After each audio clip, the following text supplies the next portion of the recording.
అనుమానం కూడా లేదు. రైట్ మానవరాయ్ గారు, మళ్ళీ మీకు టైం ఇస్తాను.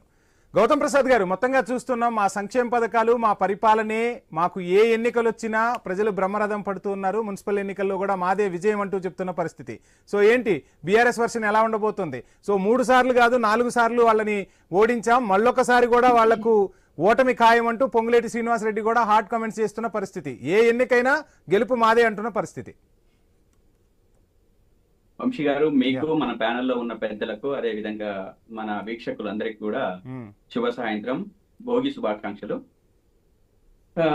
వంశీ గారు, కాంగ్రెస్ పార్టీ మాటలు, కాంగ్రెస్ పార్టీ మాట్లాడుతున్న తీరు, అదే విధంగా వాళ్ళు పలుకుతున్న ప్రగల్భాలు అవన్నీ చూస్తూ ఉంటే కనీసం అంటే ప్రజలు ఏమనుకుంటున్నారు ఏంటి అనేది కనీసం ఒక ఆలోచన కూడా లేకుండా ఇష్టం వచ్చినట్టు మాట్లాడుతున్నారు.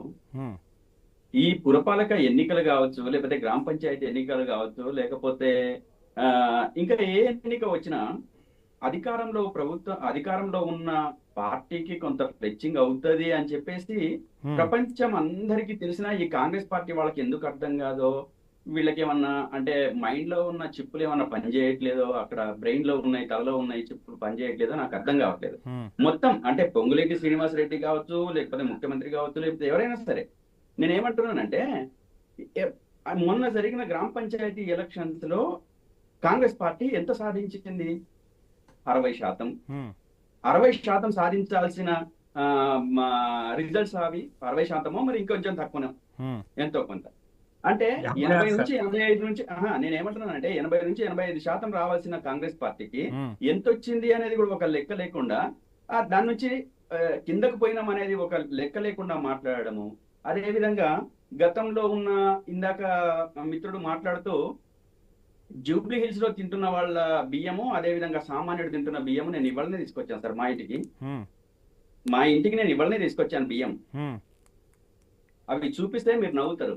ఇప్పుడు నేను 24 కిలోలు, మా కుటుంబం మేము 4 ఉన్నాను, మేము 4కి 4 24 కిలోల బియ్యం వచ్చింది. ఆ బియ్యం చూస్తే నవ్వుతారు అంటున్నా, నేను అబద్ధం చెప్పట్లేదు. ఇవాళే తీసుకొచ్చాను, మీరు కావలిస్తే చెక్ చేసుకోండి. అసలు సన్న బియ్యం రాకుండా ఒక్క నిమిషం ఒక చిన్న సబ్మిషన్ ఏంటి మానవరాయ్ గారు, ఏ బియ్యం అయితే మీరు బాగున్నాయని చెప్తున్నారో, సామాన్యుడు అదే విధంగా తింటున్నాడు, సంపన్నుడు అదే బియ్యం అని తింటున్నాడు, గౌతమ్ ప్రసాద్ గారు ఆరోపణ చేస్తున్న పరిస్థితి. సో ఏం చెప్తారు ఐ న్యూస్ వేదికగా మీరు? గౌతమ్ ప్రసాద్ గారు ప్లీజ్ మీ క్వశ్చన్ ఆన్సర్ తీసుకుందాం. టిఆర్ఎస్ వాళ్ళ కళ్ళకు పచ్చ కామెర్లు వచ్చినాయి. ఇప్పుడు లోకమంతా పేద ప్రజలు, సామాన్యులు ఇలా ముద్దకు రేవంత్ రెడ్డి దేవుడు అని చెప్పి తలుచుకుంటే బీఆర్ఎస్ ఎట్లా తలుచుకుంటారు?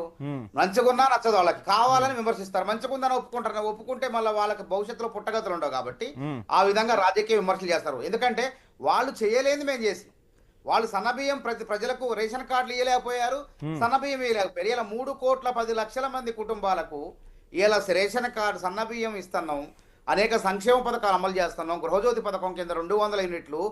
నాణ్యత ఉందా?